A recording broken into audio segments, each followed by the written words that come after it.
Vision 2030, which was a clear blueprint that Kenya would follow when it comes to sorting out if it's development, social services. It was clearly stipulated in Vision 2030. But then again, there is as well the African Vision, where is 2063 that Kenya is a signatory to, and that as well was together with the region and the entire continent on where Kenya was supposed to go. And all these things are anchored into statutes and laws that we must adhere to. Therefore, when it comes to Parliament, which is an oversight body that should ensure that our vision, what we signed up to, are upheld, Parliament is there to play its oversight role to ensure that is done. Is therefore Parliament, as part and parcel of government, the weakest link in ensuring that we follow the law, we follow our vision, and that we implement that which we have set? I think if you think about Parliament, is what oversight do they provide? Because as soon as they're put in people's pocket, in the executive pocket, then they really isn't oversight. They're just waiting for whatever document is brought to them for them to say, look at the Safaricom, for example, diversity of government. It was just taken to Parliament, and within a few days, regardless of the price, regardless of whether or not, without questioning whether or not the government was going to get real value, there was no valuation report, and they just passed it, and yet there was even a court order stopping them from passing. But because the executive had said so, they went ahead to do it. So I don't think there's anything that I have seen coming from Parliament that actually tells me that Parliament is in control, or the Speaker is in control. It just says that the Parliament is an extension of the executive, and it shouldn't be. And that's why we hopefully in the next election we can be able to get parliamentarians who actually believe in Kenya and a better Kenya, and not necessarily just for on their pockets. When you're talking about the Vision 2030 and Agenda 2063, they're different in that Vision 2030 is about Kenya itself. How do we grow? Who are we? What are our aspirations? And priority being Kenyans. Agenda 2063 is about connectivity of Africa. How do so the infrastructure? How do we move from Kenya to Mali? How do you so I think priority for us actually should be Vision 2030, because that's where the capital allocation should come in first.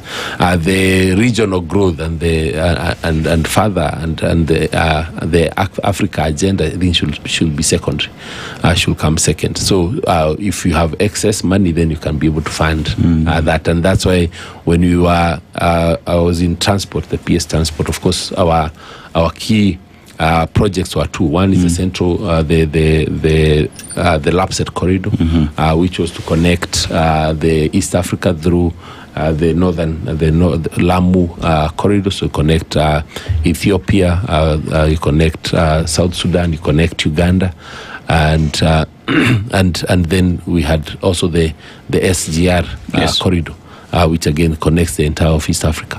And see, I keep saying it, and people keep saying that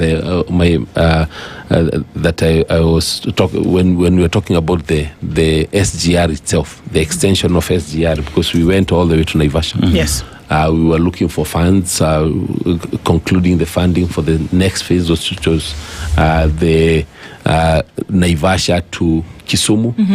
And for me, I remember when I was chairing the PSS for the Northern Corridor, and I said that for us, the priority for us Kenya should actually be to reach Kisumu. And then at Kisumu, we build a port, because we already had the funding for the port.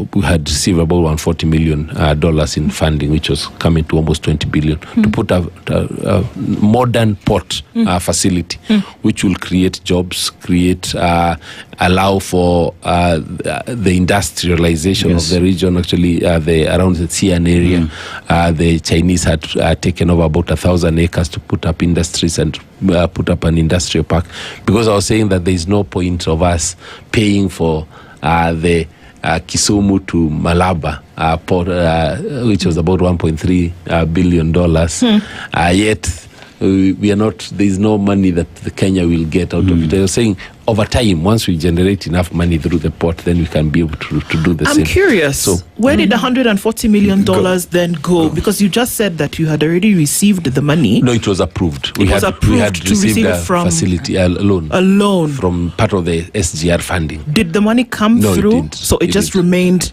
in that. Yes. But more to the point is that this plan to do the connectivity and the linkage was overridden by political decision making that then also robbed Kisumu of this major investment. I think it was not even a lot of political. I think it was the issue of the actualization of the phase 1 and phase 2. Because already the funders were looking at, we've given you money already. You've already built the rail to Nairobi. You're supposed to be doing about 48% of the capacity of the rail for you to be able to even break even. Right. And yet at that time we were doing about 16%, and that's why they did not at that point approve the funding. For now the Naivasha 2B, phase 2B, now Naivasha Kisumu. So we were unable to execute. Yes, we were unable to execute. The 40%